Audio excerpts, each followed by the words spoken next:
O início da negociação é algo extremamente estratégico que você precisa se atentar na hora de negociar. E você tem uma crescente de estudos que exploram essa fase inicial da negociação e a influência que essa fase inicial tem nos resultados. E no caminho da negociação, como que vai se dar essa negociação? Vai ser uma negociação mais integrativa, focada em criar valor ou não? Vai ser uma negociação mais focada na barganha posicional, onde você está com o outro para dividir, você está com o outro para reivindicar, mas sem criar muito valor. Bom, e você tem um artigo que chama muita atenção que aborda justamente essa questão dos 5 primeiros minutos. A questão inicial da negociação, mas específico nos 5 primeiros minutos. Como que esses 5 primeiros minutos podem influenciar os seus resultados. O interessante é que os autores tratam uma questão bidimensional ali nesses 5 primeiros minutos como uma questão de maior relevância. Você tem a primeira dimensão, que seria uma dimensão mais ligada às emoções, a fazer o controle assertivo sereno das emoções. Nada de excessos de emoções no começo da negociação.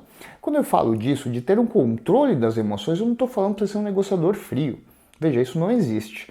Você querer tirar a negociação, colocar a segundo plano numa negociação, de um ponto de vista talvez um pouco lógico, no sentido de ser de fácil compreensão, pode fazer um sentido, uma lógica meio trivial, né? 1 mais 1 é 2, é só isso, a matemática para por aí. Se você pensar assim, das emoções, pode fazer sentido. Você fala, não, a emoção ela pode ter um resultado negativo, então vou tirar ela do processo. Parece muito lógico.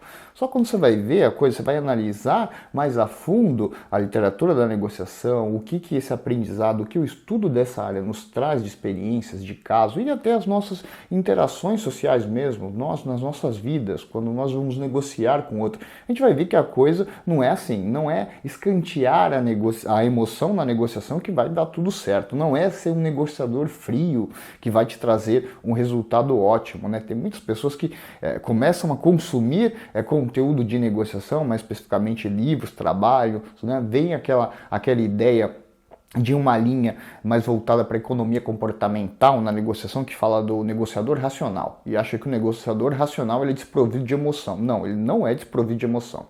Então, não dá para dissociar a emoção do processo de negociação. Não existe essa possibilidade de falar que um negociador frio é um negociador mais assertivo que vai ter melhores resultados. Sabe por quê? E hoje a gente tem o pessoal está explorando mais isso quando vão falar, vão escrever sobre negociação, que é a questão de conexão, né? As pessoas podem usar o termo rapport, então como gerar empatia, conexão com o outro. Como que você faz isso? E para isso a gente precisa das emoções. Então, assim, preste atenção na emoção durante todo o processo, mas em especial nesses 5 primeiros minutos. Então, você está lá, no começo da negociação, tente, não é colocar de lado as emoções, é pensar que ela tá nas suas mãos ali, ter um certo controle, ter um manejo das emoções, não extrapolar elas. E eu falo isso em termos de não ter emoções positivas, por exemplo, demais, felicidade, alegria, essas coisas, e nem ter emoções negativas demais também. Então, tem um aspecto, não é um robô, mas é uma questão mais serena, de controle das emoções, de conforto, quando você estiver negociando ali, como se estivesse preparado, confiante, as emoções elas estão sob controle naquele momento. Você não vai aí ter um excesso de emoção, você tem ela sob controle. Outra dimensão que esse estudo explorou é a questão da comunicação, mais especificamente a voz e o tom, né? A voz, o volume da voz, o tom da voz. Veja, tem pessoas que se comunicam de maneira muito impetuosa com o outro, então é mais incisivo, né? Uma voz um pouco mais grave, mais forte.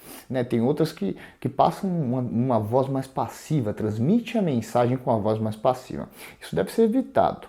A voz ideal é aquela neutra que passe uma certa tranquilidade também, uma questão de diligência, uma questão que a pessoa está conversando com você, ela está te ouvindo, ela percebe que você quer encaminhar aquilo, que você quer resolver aquela situação, que você consegue falar de forma ponderada ali, que você consegue passar, transmitir bem a mensagem, mas da melhor forma possível. Então, Na negociação, especificamente nesses 5 primeiros minutos, se você manter ali o controle das emoções e também prestar atenção nessa questão ali do volume, do tom de voz, você consegue influenciar de forma com relevância estatística nos resultados finais da negociação. Se você vai caminhar ali para uma negociação mais integrativa, se você tiver o controle disso, você consegue muitas vezes criar valor na negociação e conduzir ela de forma que estimule a cooperação, que estimule aí os benefícios mútuos, né? Que estimule os resultados ótimos. Então, quando você for negociar, preste atenção nos 5 primeiros minutos, especificamente tem a fase inicial, mas os 5 primeiros minutos que eles têm uma influência no final da negociação. Se atentem a isso e eu tenho certeza que os seus resultados vão melhorar.